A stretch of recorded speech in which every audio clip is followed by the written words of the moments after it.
Será que fundo imobiliário bate a inflação? Essa é uma das dúvidas que a gente vai responder aqui neste vídeo hoje. Então fica até o final que você vai curtir.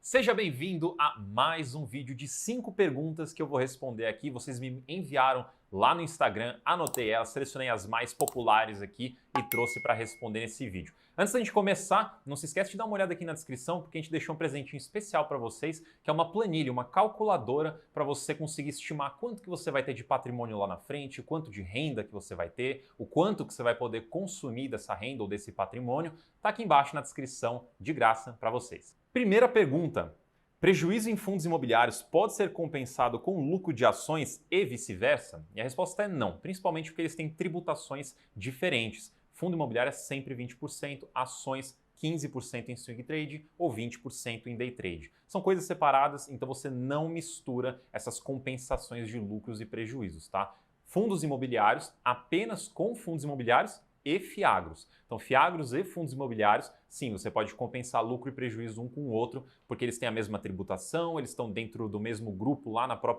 próprio programa da Receita Federal, na declaração. Então, nesse caso aqui, você pode. Agora, ações e fundos imobiliários, não. Fiagro e ações, também não. Mas fiagro com fundos imobiliários, aí pode. Segunda pergunta: seria inteligente diversificar a própria renda passiva, por exemplo, fundos imobiliários, dividendos, previdência privada, etc.? Com certeza, porque até a renda passiva ela pode passar por problemas. Então imagina que você criou uma única fonte de renda passiva, um fundo imobiliário, por exemplo, só para ficar fácil aqui o nosso exemplo, e esse fundo imobiliário passa por um problema. Então você poderia ter ali R$1.000 de renda todo mês, mas por esse problema caiu para 600. E digamos que seu custo de vida ali era 800, então você tem um problema ali.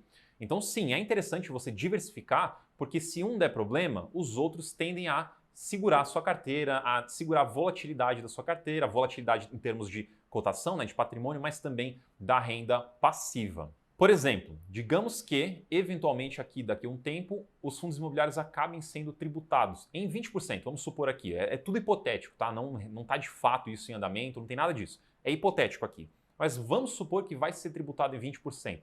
Se sua única renda passiva é fundos imobiliários, então você vai ter uma perda de 20% da sua renda de um dia para o outro, a partir do momento que começa a tributação. Agora, se você tem fundos imobiliários, se você tem ações, você tem uma previdência, se você tem renda fixa com renda passiva também, você tem outros ativos com renda passiva e acontece uma tributação em fundos imobiliários, então o impacto na sua carteira total não vai ser de 20%. Vai ser de menos, porque é só uma parcela do seu patrimônio que está sendo afetado. Então a diversificação ela é importante para isso. Então diversifique dentro de fundos imobiliários, diversifique seus investimentos, diversifique sua renda passiva para proteger a sua renda, para proteger o seu capital. Terceira dúvida: quero me livrar de alguns fundos imobiliários com prejuízo. Vendo agora ou espero a Selic cair? E sempre tem essa pergunta, né? Se quando a gente está com prejuízo em um ativo que a gente quer vender, se é melhor vender agora, se a gente espera ele voltar a subir.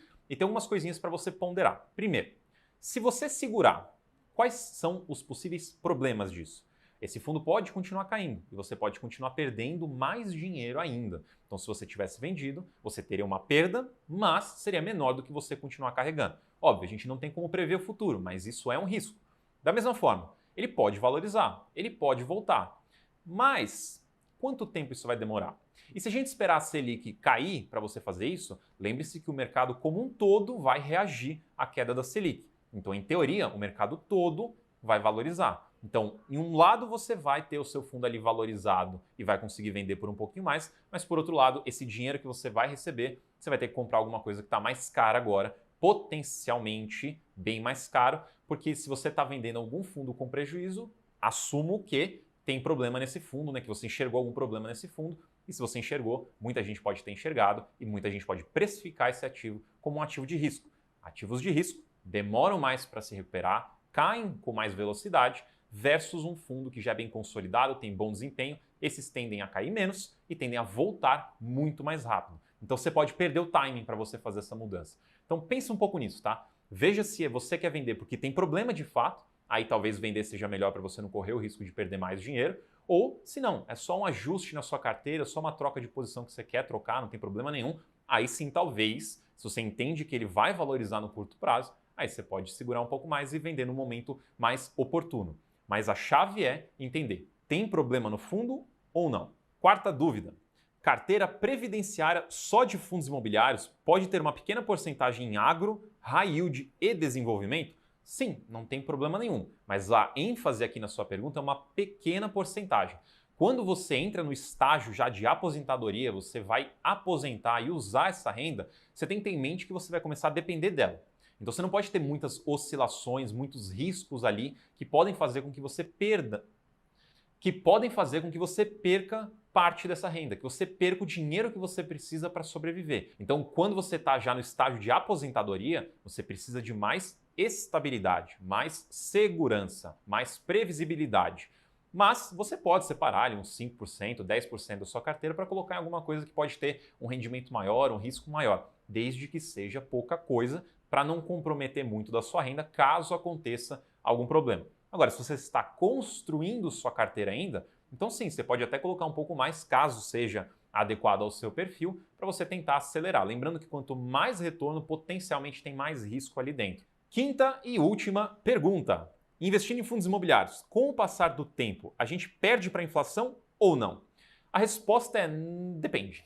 Se a gente olhar esse gráfico aqui, a gente vai ver que o IFIX, ou seja, a média do mercado, a média dos fundos imobiliários, bate com bastante folga o IPCA, que é o nosso indicador de inflação. Então, por esse gráfico, eu posso te falar, sim, os fundos imobiliários, eles ganham da inflação e ganham bastante da inflação e também, historicamente, ganham até do CDI. Tem alguns momentos pontuais onde ele perde, faz parte do ciclo das coisas, mas, no geral, ele também ganha do CDI. Mas você provavelmente não vai investir no IFIX, você vai montar a sua carteira. Então, aí, dependendo do fundo que você escolher, ele pode ter problemas ou não, ele pode ser um bom fundo ou não, e aí pode ser que ele não reponha a inflação para você.